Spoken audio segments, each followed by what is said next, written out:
étudiant en architecture et en droit, mais aussi un passionné de patrimoine. Bonsoir et bienvenue dans notre studio. Bonsoir, merci. Alors, pourquoi est-il si urgent de préserver ces témoins de notre histoire? Quelles sont les menaces qui pèsent sur notre patrimoine? On va en parler tout de suite puisque vous sortez ce livre qui s'appelle Héritage. Alors, qu'est-ce qui vous a poussé justement à écrire cet ouvrage, Héritage? Et à quel moment vous vous êtes dit, là, ça va trop loin et il faut dénoncer certaines pratiques?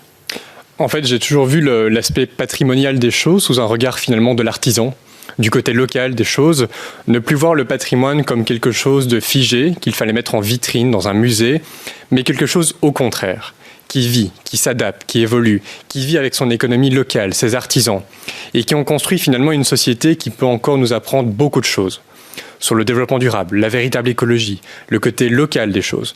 Vous savez vous construisiez peut-être une maison au XVIIe, on utilisait souvent des matériaux locaux. On faisait appel à des artisans, en tout cas des professionnels qui connaissaient bien leur territoire.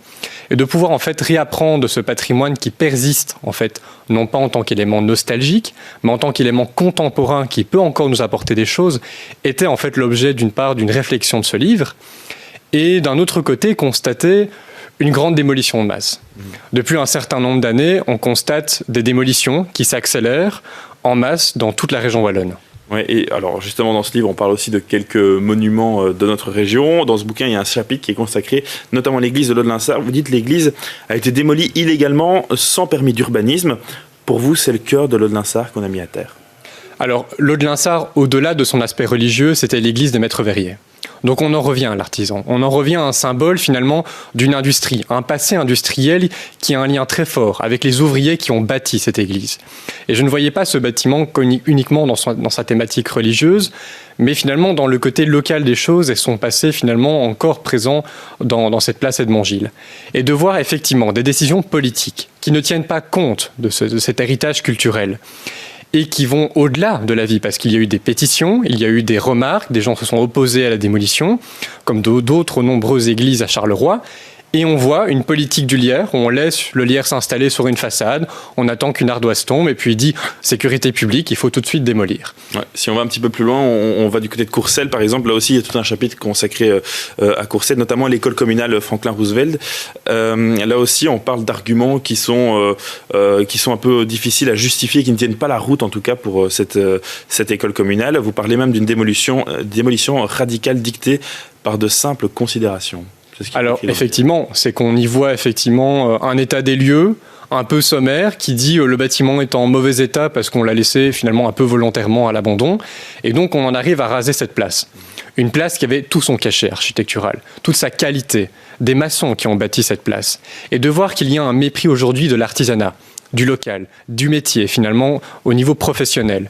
Et d'une bourgmestre qui est fière de raser et de faire une table rase complète de ce passé, effectivement est problématique. Parce que d'une part, ce n'est pas fait dans les règles, et d'une autre part, c'est un mépris total aujourd'hui pour l'artisan. Et finalement, j'ai l'impression que c'est plus facile de démolir que d'entretenir, quoi. C'est un large problème soulevé dans ce livre, où on constate que même à l'échelle fédérale et provinciale, ou régionale, on a même des subsides européens qui viennent en fait financer des démolitions de masse en région wallonne. Et qu'effectivement, on est dicté par une espèce de vieille politique des années 50, de tabula rasa, pour raser parfois des églises pour faire des parkings à la place. Et on est le seul pays encore à faire ça en Europe. On a une politique qui a des années-lumière de voir à nos voisins français qui, par exemple, interdisent des démolitions parfois dans certains centres-villes. Rapidement, du côté de Charleroi-Nord, qu'en est-il de l'église? On en parle aussi. Charleroi-Nord est une église donc fin 19e avec toutes ses qualités architecturales où effectivement on a une commune qui a laissé à l'abandon ce bâtiment et qui a dit évidemment tout s'est effondré à l'intérieur. Et aujourd'hui, les images révèlent l'inverse. C'est un bâtiment qui résiste, malgré son état d'abandon.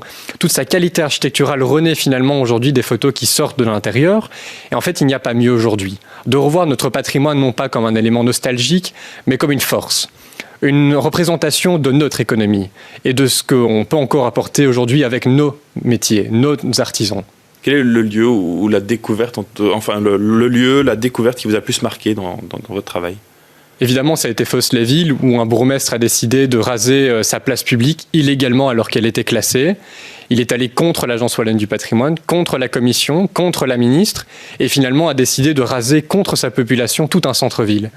Finalement, quel est le pire symbole aujourd'hui en termes de démocratie, de respect des artisans, d'avoir ce genre de petit bourgmestre qui décide de non, il faut s'imposer et je veux décider de raser le centre-ville malgré que la population s'y oppose sous prétexte de modernité. Et donc on va au-delà en fait de considérations même scientifiques. On a une espèce de scientisme qui règne encore en Wallonie, de tabula rasa, qui en est presque à l'idéologie. Il est aujourd'hui temps, en tout cas, de reprendre ses mains et ses artisans, en tout cas en main, pour pouvoir revaloriser ce secteur qui est laissé à l'abandon depuis un certain nombre d'années.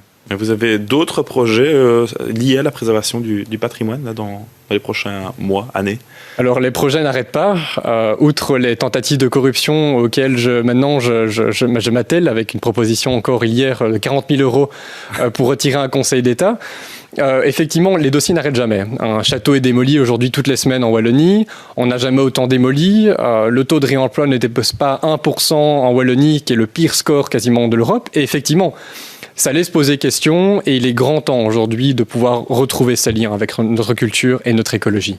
Parfait, merci beaucoup Virgile de Clercq. Le livre ici, Héritage, est disponible dans toutes les bonnes